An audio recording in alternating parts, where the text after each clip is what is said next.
Hello everyone, it's Miss Quids again. In this video, which is the second in the series on LaTeX, I shall be going over primarily lists and text formatting. In the last video, which was the first in the series, I discussed the basic components to a document using the article document class, how to make a title, how to do sections and subsections and paragraphs, and I also discussed how to compile the document. So the first thing I shall discuss is how to format the text. So if you're using an IDE such as Text Studio or similar, then if you want to make your text bold, for example, then it's usually as simple as highlighting the text and doing Control B, which is what you get in programs like Word, for example. But if you're just using Kate, for example, it won't work like that. So I will go over the actual commands for doing things like bold, italics, and underline. Say we had this text that I've just added here, and we wanted to make the word bold, bold, the word italicized in italics, and the word underlined, underlined. This is how we would do this. So for the bold text, we do text BF. We just do backslash for the command, text BF, and then whichever text you want to be put into bold between the curly braces. And we do the same thing for italics and underlined, but of course the commands are going to be different. So as you can see, we have text IT for the italics text and underline for the underlined text.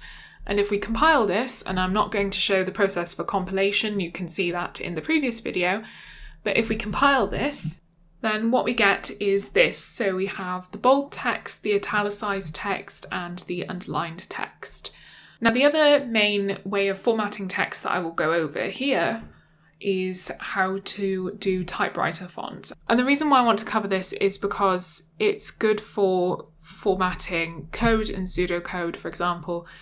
And I will cover specific packages for formatting larger chunks of code in the future because it involves getting into a few different packages for doing so. But if you wanted to, for example, have the word, let's go for the word for, as in for loops. If we wanted to have the word for in some font that was kind of distinguishing it from the text around it, we could use the following. So for example, if we're talking about for loops, then we could say for loops, and if we want to make the distinction that the word for here is referring to a code construct, then we would do text TT, and that is for typewriter font. So if we compile this again, then we get this. So we have this typewriter font here. So the other main topic that I'm going over in this video is lists. So how do we make lists in LaTeX?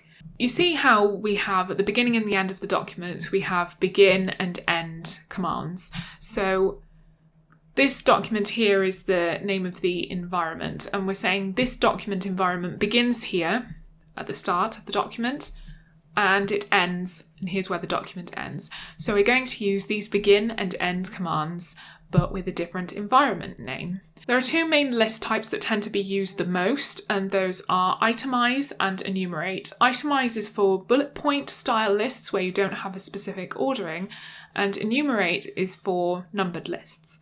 So I will talk about itemize first. So imagine we wanted to make a list here. And as I said before, we use the begin and end commands, but with a different environment name. So for bullet point lists, we use itemize. And here we have the begin and end itemize. And in between these two commands, we put our actual list items. This is the same for both itemize and enumerate. We use the item command. We just do \item, and then we can type whatever the item is.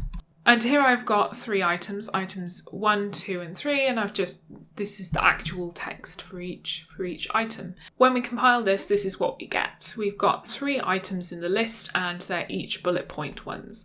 Now if we wanted to change this specific list to a numbered list, it's as easy as going back to the document and changing itemize to enumerate. So let's see that. So here I've literally just changed the two itemize into enumerates.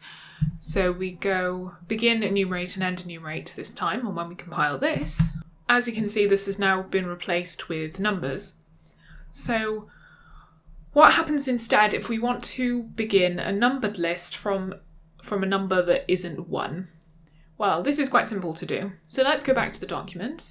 And then we want to add a command here before the first item in the list, but between the begin and end enumerate commands. So we do set counter enum I, and then the number before the number that we wish to start counting from. So if we put 2, then it will start counting from 3. We can see that it starts counting from 3. The last main thing I wish to cover with lists is how to have lists within lists. And that's as simple as putting wherever you want it in the list another begin and end, enumerate or itemize command. So if we wanted another numbered list here, then here I've put begin and end enumerate here with other items within this little list. Then it's changed the numbering to A and B now.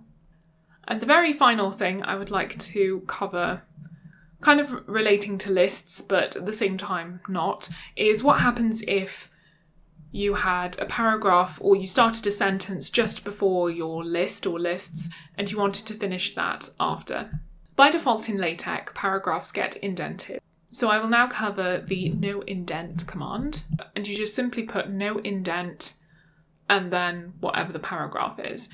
For contrast, I will now start a new paragraph without a title, because this one has a title, so it's kind of difficult to see the indentation, and we'll see what it all looks like when compiled. So as you can see, you can leave these curly braces blank, we won't have a title for this paragraph. And then we have the no indent paragraph and the regular paragraph, which as you can see is indented relative to the one above.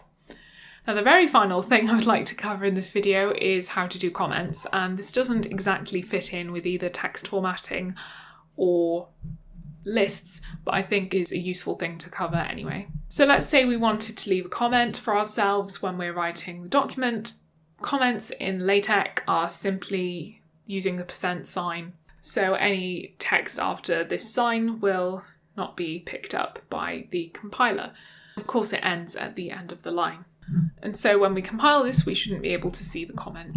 And it's not there. So that's how we include comments. Thanks for watching. I know there was a bit of a break since the first installment in this LaTeX series. Hopefully there won't be as much of a break until the next one, but I've been quite busy lately. So thank you all for your understanding and patience, and I'll see you all next time.